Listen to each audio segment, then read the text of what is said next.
sometimes a movie just puts you in a good mood. You know it's familiar, you know it's predictable, and you kind of just don't care for a couple hours. This is that movie. Hi everyone, it's me, Grant, the movie and TV guy. Welcome to Raising Up Popcorn with Grant, everybody. And today we're talking about a movie. Movies and TVs we do here. We have a couple of movies tonight. One of them good, the other one, yeah. Oh, the other one. That being said, again, hi, I'm Grant, the movie and TV guy. Welcome to Raising Up Popcorn with Grant, everybody. Movies and TV, that's what we do here, and we're talking about a movie, and that movie is Anyone But You. Anyone But You is directed by Will Gluck, who directed some movies. I want to find like a whole list. I know some of the movies he directed, but I just want to... He has a very interesting filmography. He has directed... First off, he directed Fired Up, which I actually like. I know that's one that like is critically hated, but then he also did Easy A, which was wonderful. Friends with Benefits, which was also wonderful. Annie, which I didn't hate. Peter Rabbit, which I surprisingly liked, and Peter Rabbit 2, which I kind of loved. So he's now here with Anyone But You, which in a weird way is sort of almost could be argued kind of a spiritual successor to Easy A, in that Easy A was the Scarlet Letter basically transplanted into high school, and in this movie it is Much Ado About Nothing-esque, put into the modern lens, and also in sort of a Rosencrantz and Guildenstern Are Dead kind of the side characters of the focus. So so what is the movie about? Well, the movie centers on Bea. She is played by Sydney Sweeney. And when we meet her, she just really wants to use the bathroom in a coffee shop, but they won't let her use it. She is rescued, however, by the hunky Ben, played by Glenn Powell, who claims to be her husband and gives her the bathroom key. And eventually they get to talking, and then they talk all night, and then they hook up. And then the next day, misunderstandings cause them to resent each other. But then 6 months later, they seem to run into each other again. Why? Well, it turns out Bea's sister, played by Hadley Robinson, is going to marry Ben's childhood best friend, played by Alexandra Shipp, in Australia no less, and they both are at the wedding. And while there are various guests at the wedding, among them including Alexandra Shipp's parents and Bea's parents, who are played in some really interesting casting choices. Bea's parents are played by Dermot Mulroney and Rachel Griffiths. Really nice seeing her again. And then Alexandra Shipp's character's parents are played by Michelle Hurd and Brian Brown. Again, interesting casting. And they also, along with Alexandra Shipp's brother and Ben's other childhood best friend, played, honestly, in a scene-stealing turn by an actor named Gata. They are in Australia for this wedding, as is their exes, their respective exes. And the various family members are trying to put them together, sort of matchmake them. And very quickly, Bea and Ben, despite hating each other, get wise to their scheme and decide, you know what, we're going to play the perfect couple. Just screw with us. They screw with us, we're going to screw with them back. And in the meantime, we're going to, pull a 7th grade sort of situation where we are going to make our exes jealous enough to run back into our open arms. But along the way, do you think they might have those sparks and cleared up those misunderstandings? Have you seen a movie before? Let the shenanigans begin. So, Anyone But You is a movie that I cannot objectively say is not predictable and formulaic and like other movies you've seen before. And yet, I kind of love this movie. I went into this movie with some doubts. I was in kind of a crappy mood. And this movie made me smile, it made me laugh, it made me it made me swoon a little bit. It was sweet, it was funny, it was romantic, a little bit sexy, and I left the theater feeling really kind of happy. I had a warm feeling walking out of that theater, and it was funny throughout, from beginning to end. It was very, very funny. Not a hard R, but a medium R. It, pushed some levels of humor. It was not like, a take your grandma kind of movie. But it was so. It had so much fun with the tropes, and unlike Easy A, it's not trying to be subversive. It's not trying to subvert the tropes. It's doing the tropes, but that's fine because it's one of those situations where I know this is an old adage, I know, but it's not the journey. It's not the destination. It's the journey getting there, and the company you share it with. And I liked the company. I liked Powell and Sweeney together. I thought they had chemistry. I thought they were funny.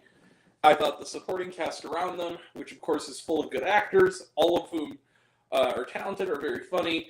There's a dog in there, a really adorable dog. How can you go wrong with a dog? It's genuinely funny throughout. Some good, a little funny, a little naughty, a little sexy, sweet, full of heart, romantic. And it just makes you feel good. And by the end of it, when the inevitable third act reconciliation grand romantic gesture happened, I found myself actually kind of like cheering it on, going like, yeah, go get her. It's like, I know for a fact that the woman in my row did. She was very vocal about like, yeah, go get him, sonny. It was, yeah, a lot of fun, really funny. I also like that in this movie, Glenn Powell sort of is almost, this is going to sound like a weird comparison. He kind of does in this movie what Channing Tatum did so well in 21 Jump Street, in the sense that he takes that sort of, that sort of, John Glenn, that Glenn Powell kind of, he's always an astronaut or whatever, or like something, that kind of hunky, all-American type thing, and he dorkifies it. And it's very funny, kind of playing a dorkier, sort of screwball version of that character. Sydney Sweeney is a master deadpanner, and the two of them, and is also, lovable, and the two of them together are just funny. What this movie reminded me a lot of, and I mean this as a positive. Remember last year there was a movie that came out around Valentine's Day called I Want You Back, which had a similar premise. This reminded me a lot of that, and I liked it for a lot of the same reasons I liked I Want You Back. It was funny, and it had fun with, its premise. It played it with it in ways that were genuinely amusing, and overall, I rooted for the characters, even though they were doing some shady shit, and I laughed. In comedies, you laugh a lot.